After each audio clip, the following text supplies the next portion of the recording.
แต่ในการเปิดใจนี่คือน้องนี่บ่ได้หาสู่หาแฟนหยังแบบเล่นๆแม่นบ่แม่นสิพร้อมสร้างครอบครัวอยู่แล้วเนาะพร้อมอืม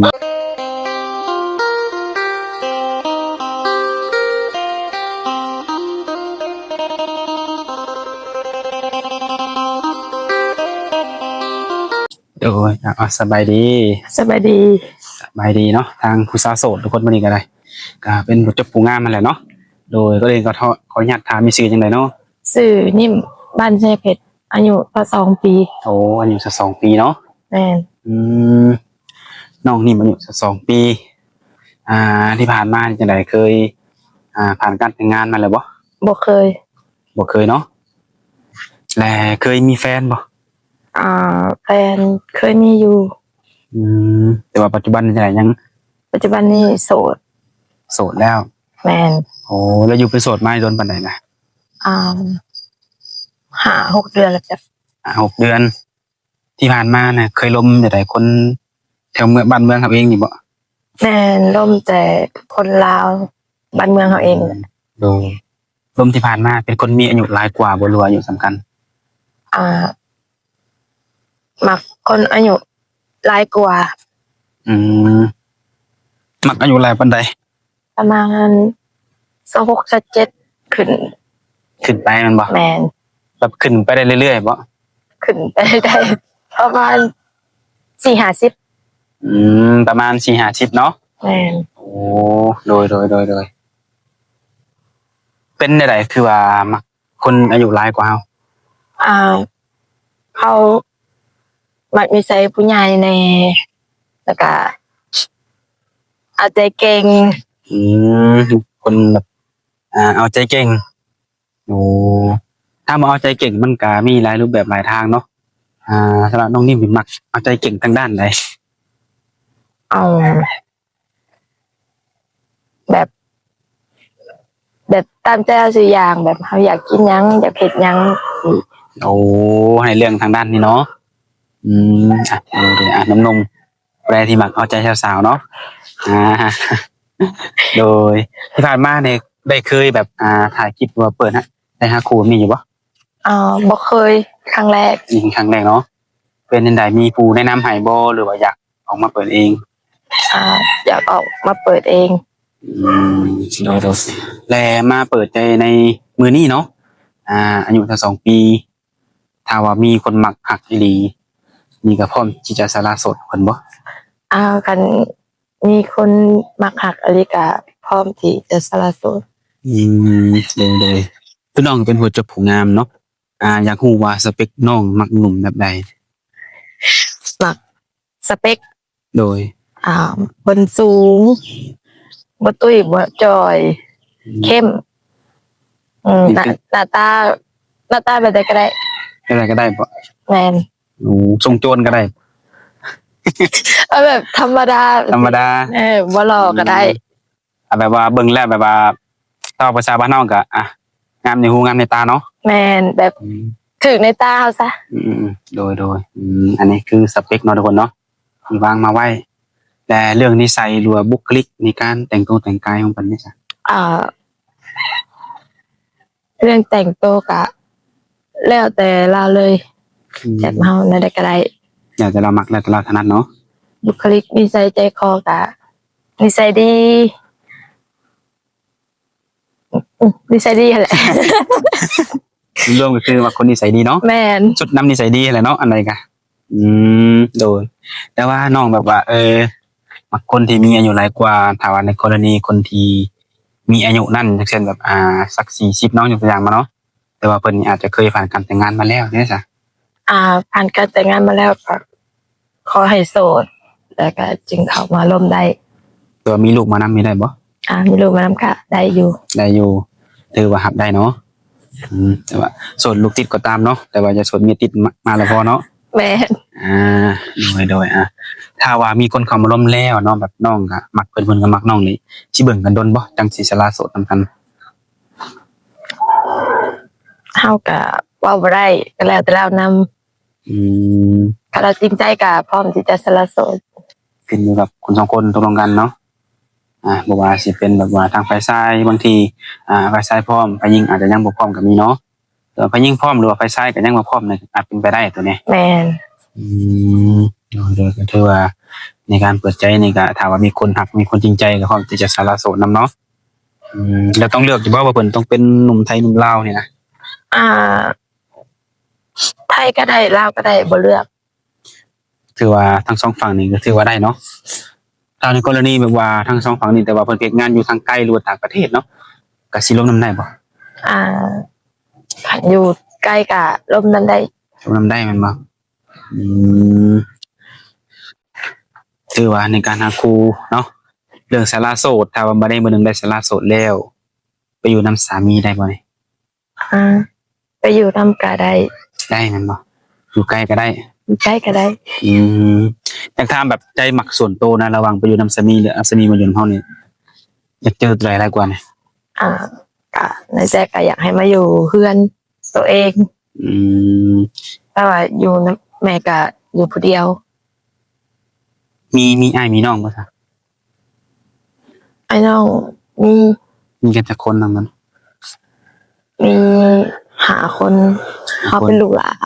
โอ้ลูกสาวลาน้องนั้นเพิ่นสร้างครอบครัวมันแหล้ว สั่งครอบครัวไปแล้ว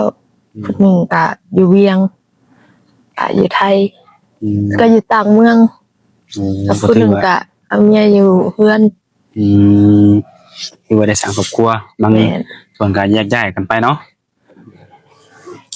ก็ถือว่าถ้าว่าได้สร้างครอบครัวถ้าว่าเลือกได้เนาะถ้าเป็นไปได้เนาะก็ยังได้มาอยู่นํเนาะ แม่น อืมโดยถ้าในกรณีที่แบบได้ฉันแบบเห็นก็คือว่าคือน้องเนี่ยผู้หน้าตาดีผู้เจ้าผู้งามแต่อยากมาเยี่ยมมายามอยู่เฮือนนี่อนุญาตให้เพิ่นมาบ่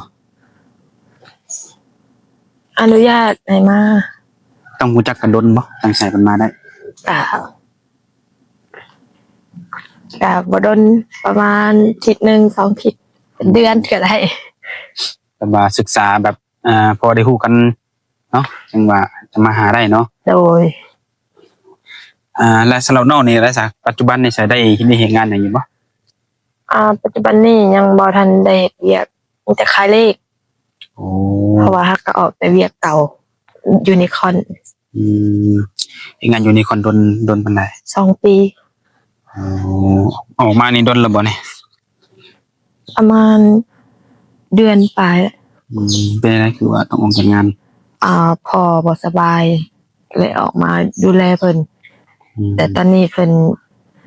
ได้เสียไปแล้ว โอ้อ่ะเสียใจนำเนาะ โดย โอ้มันต้นหรือว่ามันเสียไปไหน ประมาณ2อาทิตย์สิเข้าเดือนแล้วเด้ อืม เพิ่นเสียเดือนนี้แหละ วันที่9 โดยก็คือปัจจุบันนี่ก็อยู่กับแม่ แม่อยู่กับแม่ ถ้าแม่เพิ่นอายุหลายปานใดแล้วเนี่ย แม่52 53เป็นอะไรสุขภาพมัน เพราะว่าเพิ่นก็บ่ค่อยดีปานใดเพราะเพิ่นเฒ่าแล้ว เป็นแบบเขาญาตนำเพิ่นมีโรคจำตัวบ่ ก็ยังบ่มี เขาบ่ให้มีแล้วกันซั่นเนาะ แม่เขา เพิ่นสุขภาพเข้มแข็งเนาะก็ถือว่าอยู่กับแม่คือปัจจุบันนี้มีแม่แล้วก็มีอ้ายบ่ มีอ้ายแล้วก็เอ้ยไผแล้วก็หลานอยู่นำผู้หนึ่ง โดยเฮ็ดได้เฮ็ดให้เฮ็ดนาอยู่บ่เสร็จแต่ละปี เฮ็ดนาเฮ็ดกุปี เฮ็ดกูปี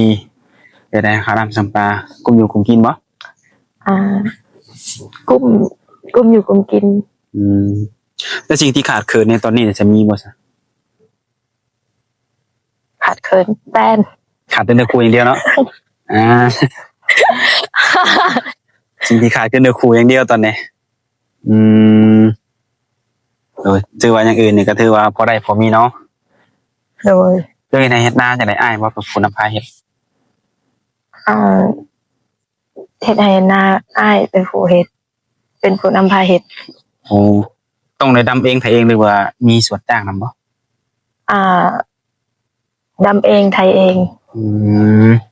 โดยนี่คือในเฮ็ดนาก็ถือว่ามีอ้ายเนาะเป็นผู้นำพาเนาะคือนอกนี่ก็ออกจากงานมานี่รายได้นี่ก็นอกจากขายเลขนี่มีเขาทางอื่นอีกบ่ บ่มี บ่มีแมันบ่โอ้ใครเด็กนี่แล้วได้มันดีบ่ ก็บ่ดีปานใด เปอร์เซ็นต์มันกินได้เปอร์เซ็นต์ 100,000ต่อ 8,000สุดว่าขายได้แสนหนึงแม่นบ่ แม่น ก็ได้กำไรน่ะ8,000กีบเป็นเงินเฮาเอง แม่น โอ้มื้อหนึงสิได้จักแสนมื้อหนึงนี่ มันก็แล้วแต่มื้อบางมื้อก็5-600,000บางมื้อก็ล้านปลาย โอ้ก็ถือว่ามื้อหนึงได้ล้านหนึงก็ถือว่าได้หลายเลยเนาะ แม่น โอ้โดยคือว่าอะไรเนาะผู้สาวขายสไลด์มีแต่ผู้บ่าวจักมาซื้อเวลาเขามาซื้อเหล็กเข้ากับบุริจิในบนหนุ่มๆคนเนี้ย จีบแต่เฮาบ่มักอ่ะ บ่มักเป็นจังไดคือบ่มัก เขามีลูกมีเมีย เอ้าตัวง่ายก็คือ เขามีลูกแต่ว่ามีเมียมานำเนาะโดยแม่นเนาะแต่ถ้าว่ามีลูกแต่ว่าบ่มีเมียนี่ก็อาจสิได้อยู่แม่นบ่ บ่แม่นมาลิดๆได้ อืมแต่ในการเปิดใจนี่คือน้องนี่บ่ได้หาสู่หาแฟนอันแบบเล่นๆแม่นบ่ แม่น สิพร้อมสร้างครอบครัวอยู่แล้วเนาะ พร้อม อืมหรือความสังครอบครัวหรือความสละโสดถ้าว่ามีคนที่ว่าฮักจริงเนาะฮักจริงแล้วก็มีความแบบไหนเอาใจแม่นบ่ แม่น รักคือแบบคนเอาใจเรื่องหน้าตาก็บ่ได้จำกัดอย่างหลายเนาะ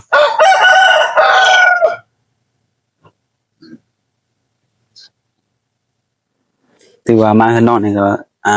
สมบูรณ์แบบเนาะสัตว์เลี้ยงเป็ดไก่หยังก็มีเบิดแม่นบ่ในการเลี้ยงไก่เลี้ยงไว้แยงสิบ่รู้ว่าเลี้ยงขายนำเนี่ย เรื่องไว้กิน เลี้ยงไว้กินอ๋อ สำหรับผู้บ่าวมานี่อ่ะเฮ็ดกินให้ได้บ่ พร้อมค่ะ พร้อมค่ะโอ้โดยก็ถือว่าถ้ามี FC มาเนาะถือว่าเป็นแม่ครัวได้บ่เนี่ย เฮ็ดได้อยู่แต่ครัวบ่เป็น แปลว่าแบบปรุงมาซะเนาะปรุงแบบเฮ็ดหยังได้อยู่แต่ว่าแบบ แม่น ให้เสือดบ่แบบลกขนลงอย่างนึงคือบ่เฮ็ดแม่นบ่ เฮ็ดบ่เป็นย่าน เป็นเนาะโดยและแต่ละมื้อเนี่ยผู้ใดเฮ็ดอยู่ให้กินซะ ตอนเช้าก็เป็นเอื้อยไผแต่ตอนแลงก็เราเลิกเวียงมาเฮาเป็นคนเฮ็ด โอ้โดยก็เรียกว่าการแต่งอยู่แต่งกินนี่ก็เป็นแบบว่าของแบบจังไดแบบได้มาสำเร็จรูปแม่นบ่แบบบ่ได้เสือดบ่ได้หยังเนาะเฮ็ดได้มาจนเนี่ยนะ ได้ แบบเป็นชิ้นหมูบ่ชิ้นหยังนี่ก็ถือว่าได้เนาะ แม่น แต่ถ้าว่าให้เสือดเป็ดไก่นี่คือสิบ่ได้เนาะเคยไปเฮ็ดงานทางไกลบ่นอกจากนี้คนเนี่ย บ่เคย บ่เคยในใจคิดอยากไปอยู่บ่ ก็คิดอยู่แต่ว่ามันบ่กล้าไป เอาส่วนบ่กล้านี่ย่านในจุดใด ย่านแบบ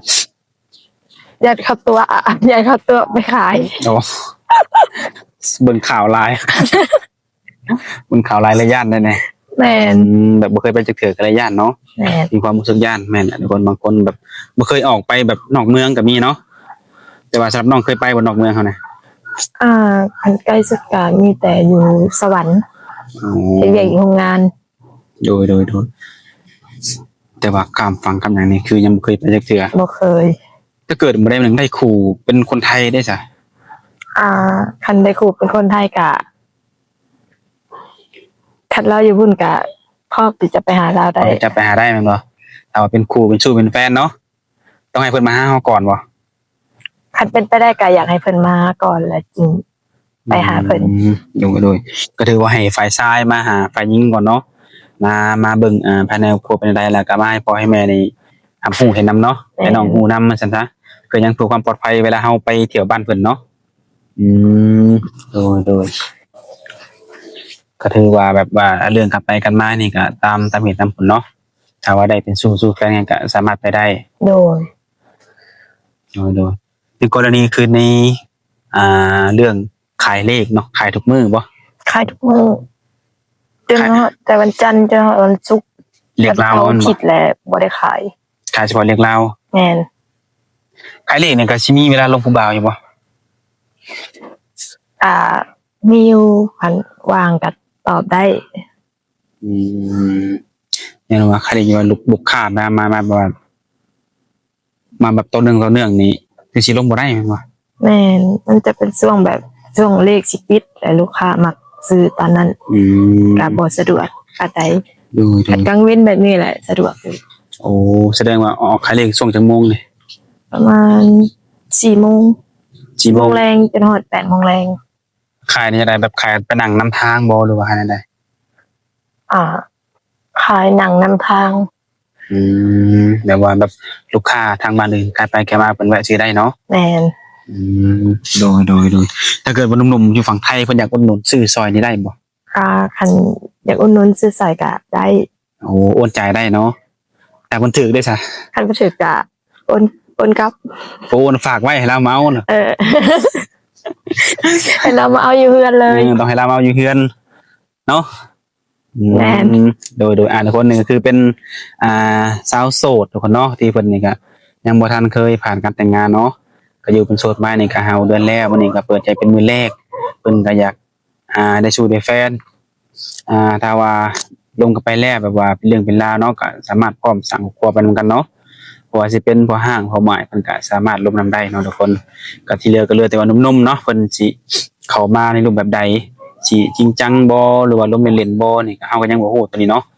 มีแต่ว่าเบิ่งกันไปเรื่อยๆพุ่นนะแต่จังไดข้อมูลทางติดต่อให้หนุ่มๆนี่มีหยังแหน่ มีไลน์แล้วก็แอปเฟซ มี LINE แอปเฟซถือว่า3อย่างนี้แจกได้หมดเลยเนาะ ได้ ก็สิได้นึกครูไว้อยู่ดอกซะเนาะเพราะว่าเป็นเอาง่ายๆคือแบบสะดวกหมดทั้ง3ทางเนาะ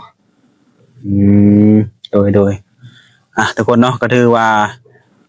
มาเพิ่นมีเป็นมื้อแรกก็สิขอเอาสำนี้ก่อนทุกคนเนาะสำหรับเรื่องราวเพิ่นจะเป็นจังไดสิได้นึกครูทางใดสิได้แฟนเป็นพ่อห้างพ่อหมายหรือว่าหนุ่มโสดคือกันนี่ก็มาลุ้นนํกันทุกคนเนาะว่าสิเป็นอะไรต่อเนาะ โดย วันนี้ก็ขอให้เจอคนที่มักแล้วก็คนที่ต้องการให้สมัครสมหวังเนาะโดยโอเคสบายดี สวัสดี